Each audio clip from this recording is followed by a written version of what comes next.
Hello students, कैसे हो आप लोग। तो आज चैप्टर का लास्ट लेक्चर हम कंप्लीट कर रहे हैं। चैप्टर आज कंप्लीट हो जाएगा and will discuss about washing soda and hydrated crystal. Last दो टॉपिक आपके चैप्टर के बचे हुए हैं।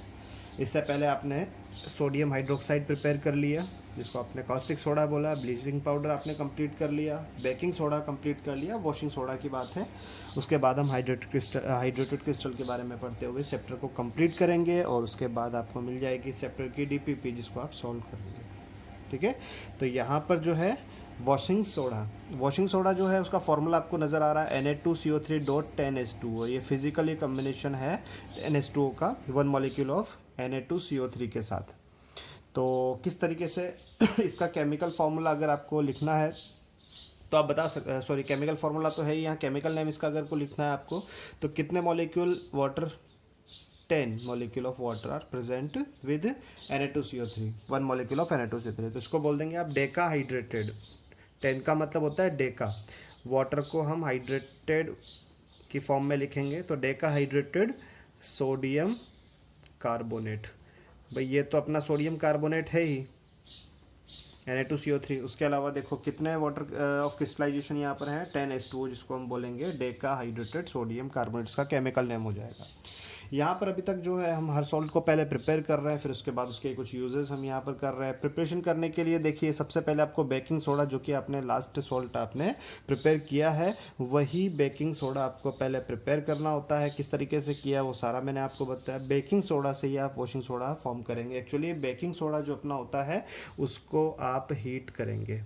तो यहाँ पर हम प्रिपेयर कर लेते हैं। क्या करिएगा, फर्स्ट स्टेप जिसके अंदर आपने जो बेकिंग सोडा था अपना NaHCO3, उसको क्या करेंगे आप हीट कर देंगे। ठीक है, और हीट करने से जो है ये हीट कौन सा हो जाएगा आपका, कॉम्प्लेक्स कार्बोनेट है तो किस टाइप का डिकम्पोजिशन हो जाएगा, ये थर्मल डिकम्पोजिशन। ठीक है ना, तो आप जो है हीट यहाँ पर इस तरीके से साइन भी लगा सकते हैं, थर्मली डिकम्पोज। बहुत ज़्यादा टेम्परेचर पर डिकम्पोज होगा, एक तो सोडियम कार्बोनेट में, उसके अलावा यहाँ पर H2O प्लस CO2 आपको बाई प्रोडक्ट की फॉर्म में मिल जाएगा। ठीक है, तो यहाँ से जो है आपको मिल गया Na2CO3। अब इसका आप सेकंड स्टेप में कर देंगे वाटर ऑफ क्रिस्टलाइजेशन, यानी कि इसमें आप वाटर ऑफ क्रिस्टलाइजेशन का मतलब मैं आपको बता देता हूँ। आपने पढ़ ही लिया होगा प्रीवियस क्लास में कि काफ़ी सारा इसमें वाटर ऐड करने के बाद इसको इवेपरेशन प्रोसेस में लेके आते हैं, यानी कि बिलो बॉइलिंग पॉइंट जो है वाटर मॉलिक्यूल्स को इवेपरेट करवाते हैं। ठीक है ना, उससे होता क्या है कि अगर आप इवेपरेट करवाते हैं तो कुछ वाटर मॉलिक्यूल एक पर्टिकुलर मॉलिक्यूल के साथ एब्जॉर्बिंग फॉर्म में रह जाता है। जैसे कि हर एक मॉलिक्यूल की कैपेसिटी होती है, यहाँ पर Na2CO3 की कैपेसिटी कितना होगा वाटर ऑफ क्रिस्टलाइजेशन के बाद 10H2। इसी तरीके से और भी क्रिस्टल्स हैं, जैसे कॉपर सल्फेट के बारे में आपने सुना है, तो एक कॉपर सल्फेट जो होता है वो 5H2O के साथ वाटर ऑफ क्रिस्टलाइजेशन करता है। ठीक है, इसी तरीके से आपने जिप्सम भी है एक टॉपिक अपना। ठीक है ना, जो इसमें कैल्शियम सल्फेट जो होता है वो आपका डाईहाइड्रेटेड मतलब 2 वाटर मॉलिक्यूल के साथ एडजस्ट होकर रहता है आफ्टर इवेपरेशन। ठीक है ना, अगर आप इसको एक्स्ट्रा हीट करते हो, ठीक है ना, एक्स्ट्रा हीट करने पर वो जो आपका H2O है, जितने भी मॉलिक्यूल्स हैं वो सारे क्या हो जाएंगे, वेपराइज हो जाएंगे, क्योंकि आपने एडिशनल हीट दी है। वेपराइजेशन होने जैसे क्या हो जाएगा, यहाँ पर ये ड्राई क्रिस्टल इसको आप बोल देंगे। ठीक है, तो पहले वाटर ऑफ क्रिस्टलाइजेशन कर लिया आपने, पहले हीट आपने फर्स्ट स्टेप में किया, अब इसका कर देंगे हम वाटर ऑफ क्रिस्टलाइजेशन। यानी कि जो सेकंड स्टेप में मैं लिख देता हूँ यहाँ पर वाटर ऑफ क्रिस्टलाइजेशन, और इसी को हम बोलते हैं हाइड्रेटेड क्रिस्टल फॉर्मेशन, जो कि लास्ट टॉपिक हमारा रहेगा। वाटर ऑफ क्रिस्टलाइजेशन में क्या करेंगे आप, Na2CO3 के साथ वाटर ऐड किया आपने।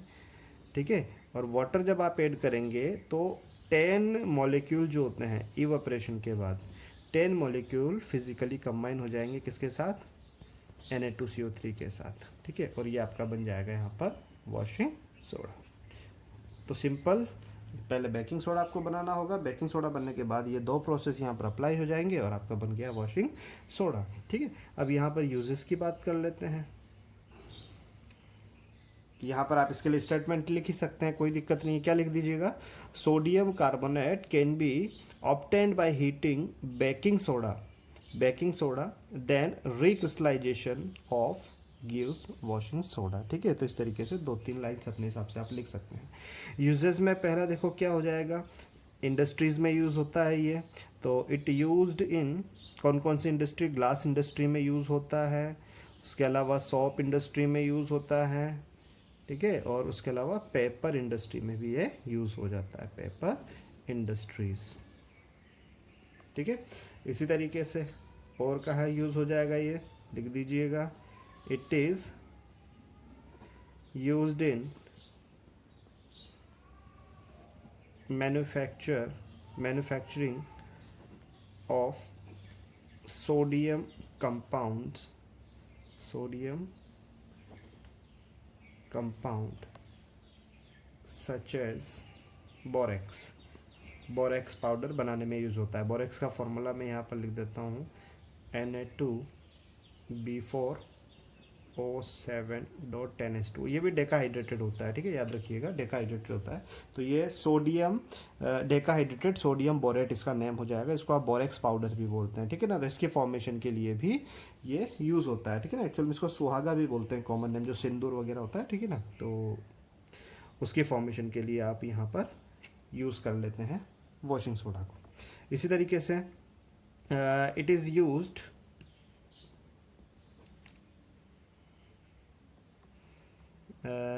As a cleaning agent for domestic purpose, for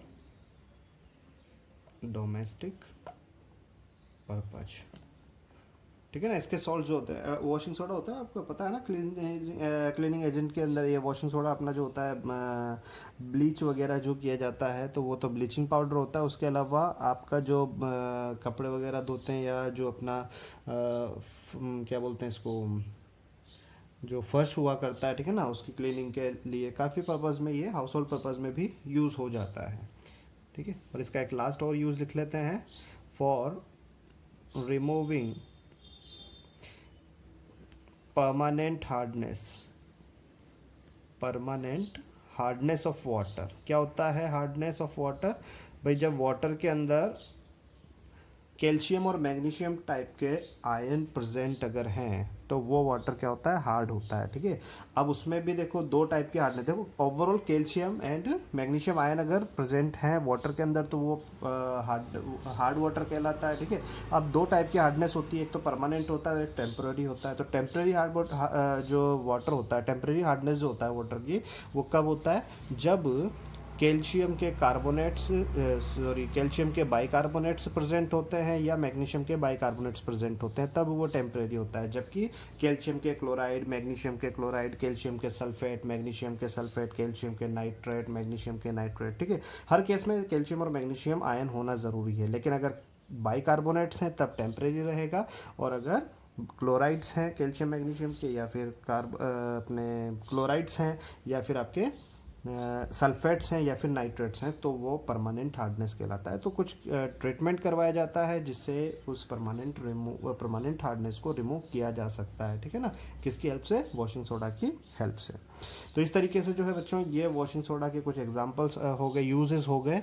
अब यहाँ पर लास्ट टॉपिक हम करने जा रहे हैं, वाटर ऑफ क्रिस्टलाइजेशन, जिसको हम इस तरीके से लिख सकते हैं, हाइड्रेटेड क्रिस्टल ऑफ सॉल्ट। तो अभी थोड़ी देर पहले मैंने हल्का सा आपको ये एक्सप्लेन कर ही दिया कि किसी भी मॉलिक्यूल को अगर हम क्या कर दें, वाटर के अंदर डिसॉल्व कर दें तो एक वो सॉल्यूशन तैयार करेगा।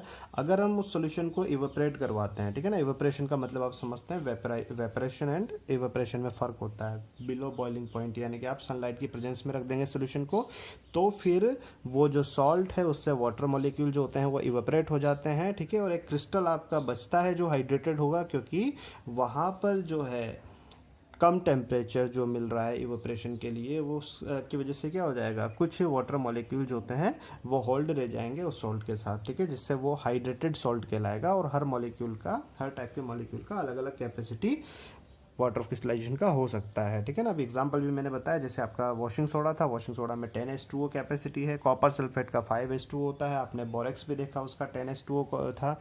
इसी तरीके से कैल्शियम सल्फेट का 2H2O होता है। तो सभी में अगर आप क्या करवाते हैं, वाटर ऑफ क्रिस्टलाइजेशन करवाते हैं, तो particular number of molecules water के जो है होल्ड रह जाते हैं एक गिवन सॉल्ट के साथ, ठीक है। तो ये पूरा प्रोसेस जो होता है, मैं एक बार लिख देता हूँ, बात समझ में आई गई होगी आपको, और ये चीज़ आपने पढ़ी भी है वैसे। After recrystallisation. रिक्रिस्टलाइजेशन का मतलब समझ जा रहे हैं आप, यहाँ पर पहले वाटर ऐड किया फिर उसको इवोपरेट करवा दिया जिससे हाइड्रेटेड क्रिस्टल आपको मिल जाए। हाँ, उसको अगर एक्स्ट्रा हीट करेंगे तो वो जो होल्डिंग वाटर मॉलिक्यूल है वो भी क्या हो जाएगा, चला जाएगा और ड्राई क्रिस्टल आपको मिल जाएगा। तो यहाँ हो जाएगा solution of any salt have fix amount of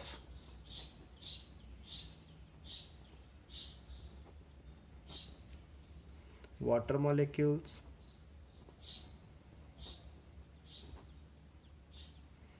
after evaporation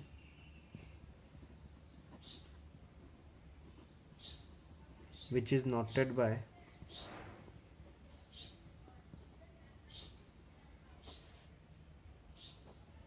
there colours. यहाँ पर मैं एक इम्पोर्टेंट चीज़ लिख रहा हूँ, देयर कलर्स। याद रखिए कि जितने जो हाइड्रेटेड क्रिस्टल होंगे उनके कलर अलग अलग हो सकते हैं और वो कलर जो डिफाइन करेंगे वो नंबर ऑफ वाटर मॉलिक्यूल करेंगे, ठीक है ना, कितना वाटर मॉलिक्यूल प्रेजेंट है, ठीक है। एग्जाम्पल में यहाँ पर एक लिख देता हूँ, मान लीजिए वैन कॉपर सल्फेट का एग्जाम्पल मैं ले लेता हूँ, इम्पोर्टेंट होता है। When recrystallisation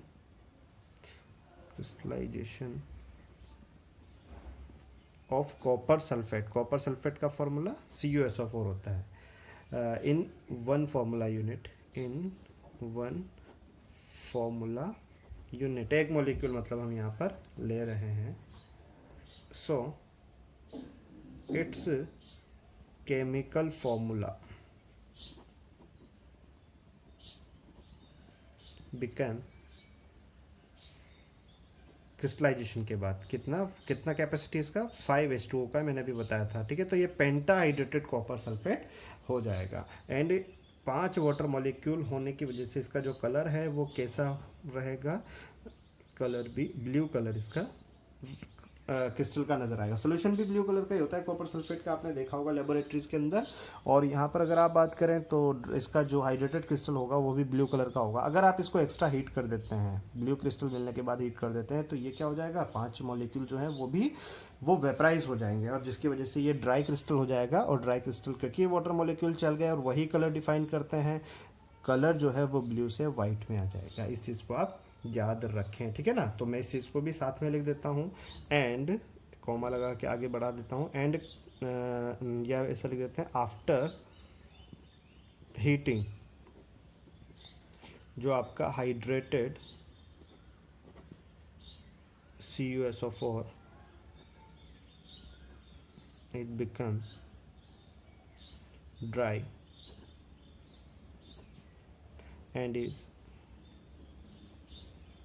color will be white, colour कैसा हो जाएगा, वाइट हो जाएगा। तो इस तरीके से और भी एग्जांपल यहाँ पर हैं, जैसे अभी आपने देख ही लिया Na2CO3.10H2O है आपका, अभी आपने CuSO4 की कैपेसिटी है 5H2O की, ठीक है ना, इवेपोरेशन के बाद। इसी तरीके से आपने Na2B4O7 सोडियम बोरेट देखा, इसकी भी 10H2O की कैपेसिटी है। एक और होता है अपना Na2SO4 डॉट, इसका हो जाता है 10H2 ग्लेबर सॉल्ट इसको बोल देते हैं। और आपका होता है MgSO4 होता है 7H2O के साथ एप्सम सॉल्ट। तो काफ़ी सारे एग्जांपल्स यहाँ पर कहने को हैं, ठीक है। अब यहाँ पर जो है NCERT के हिसाब से एक टॉपिक और बच जाता है अपना।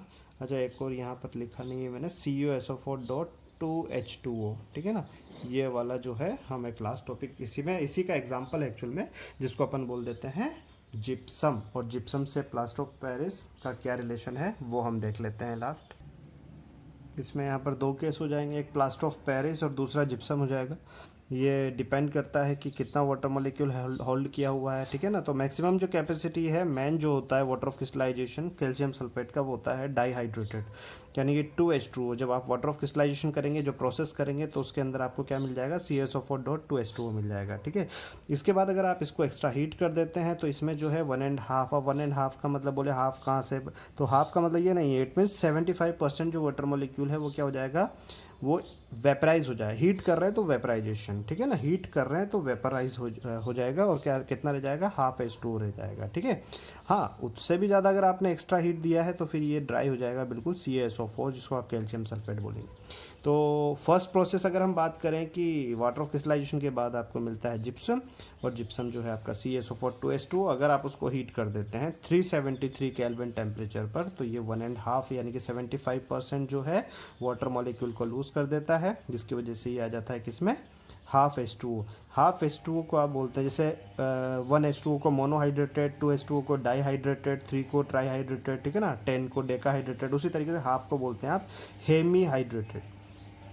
तो जो डाईहाइड्रेटेड को हीट करने के बाद आपको मिला वो हो जाएगा आपका hemi hydrated calcium sulphate, hemi hydrated calcium sulphate, और उसी का शॉर्ट फॉर्म या सिंपली हम कहते हैं प्लास्टर ऑफ पेरिस, उसको हम बोल दिया करते हैं। डाईहाइड्रेटेड को हम जिप्सम बोल दिया करते हैं। तो ये एक इंपॉर्टेंट एग्जांपल है जो कई बार एग्जाम के अंदर, बोर्ड एग्जाम के अंदर क्वेश्चन पूछ लिया जाता है, ठीक है। तो इस तरीके से आपका, हाँ, एक इसका उल्टा क्वेश्चन, रिवर्स क्वेश्चन भी आ जाता है कि अगर मान लीजिए आप मॉइस्चर की प्रेजेंस में आप प्लास्टर ऑफ पेरिस को रख देते हैं तो क्या होता है। तो पता है आपको, क्योंकि ये जो है कितना 2H2O अचीव करना चाहता है, हाफ H2 इसके पास है, अगर आपने इसको क्या कर दिया, खुले में रख दिया है, मॉइस्चर की प्रेजेंस में रख दिया, तो वो कन्वर्ट हो जाएगा किसमें, 2H2O में। लेकिन ऐसा नहीं है, वो जो जिप्सम आपको मिलेगा होगा तो वो जिप्सम, लेकिन वो हार्ड जिप्सम होगा, यानी कि बिना काम का वो जिप्सम होगा, कोई काम उसका नहीं होता है, ठीक है ना। तो याद रखें कि उसको मॉइस्चर प्रूफ कंटेनर के अंदर रखना चाहिए। ऐसा नहीं है, देखो प्लास्टर ऑफ पेरिस से महंगा होता है जिप्सम, तो इसका मतलब ये नहीं है कि प्लास्टर ऑफ पेरिस को